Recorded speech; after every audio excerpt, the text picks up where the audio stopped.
ये कहानी है डिबुक की, एक श्रापित आत्मा की, जो यहूदी लोक कथाओं में भटकती थी।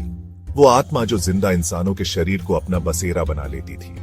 साल 2003 जेरूसलम के एक पुराने एंटीक शॉप में एक लकड़ी की संदूक, जिसे डिबुक बॉक्स कहा जाता था, बिक्री के लिए रखी गई थी। कोई नहीं जानता था कि उस संदूक में मौत और आतंक का रहस्य छिपा है। कहा जाता है कि इस संदूक में एक आत्मा कैद थी।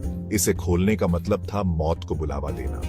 लेकिन ये सब बातें सिर्फ किस्सों में मानी जाती थीं, तब तक जब तक डेविड नाम के एक युवक ने इस संदूक को खरीदने की गलती नहीं की।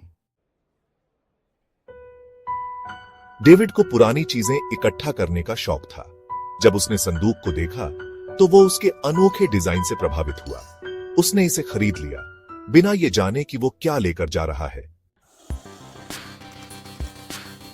पहली रात डेविड को अजीब सपने आने लगे।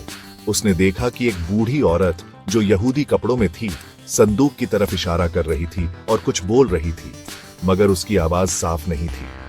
सुबह उठकर डेविड ने इसे एक आम सपना समझा, मगर उसके घर में धीरे धीरे डरावनी घटनाएं शुरू हो गईं। दरवाजे अपने आप खुलने और बंद होने लगे, चीजें अपनी जगह से गायब होने लगी और रात में कानों में फुसफुसाहट सुनाई देने लगी। डेविड ने संदूक खोलने का फैसला किया। उसे नहीं पता था कि इस कदम के बाद उसकी जिंदगी हमेशा के लिए बदल जाएगी। जैसे ही संदूक खुली, वो आत्मा आजाद हो गई। डिबुक ने डेविड को अपना शिकार बना लिया। अब वो आत्मा उसके शरीर पर काबू पा चुकी थी। डिबुक ने डेविड को धीरे धीरे खत्म करना शुरू कर दिया। उसके दोस्तों और परिवार ने महसूस किया कि डेविड अब वो इंसान नहीं रहा, वो आत्मा उसे अंदर से खा रही थी। डेविड ने डिबुक से छुटकारा पाने के लिए संदूक को जलाने की कोशिश की, मगर यह आसान नहीं था।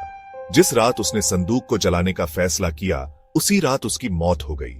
उसका शरीर घर के एक कोने में बेजान मिला। कहा जाता है कि डिबुक बॉक्स अब भी कहीं मौजूद है। जिसने भी इसे छूने की कोशिश की, उसने मौत को गले लगाया। यह एक श्राप है जो हमेशा रहेगा। क्या तुम भी इस श्रापित आत्मा की सच्चाई को परखने की हिम्मत करोगे? अगर हां, तो याद रखना, यह खेल तुम्हारी जिंदगी का आखिरी खेल हो सकता है। टाइटल: डिबुक, मौत का संदूक।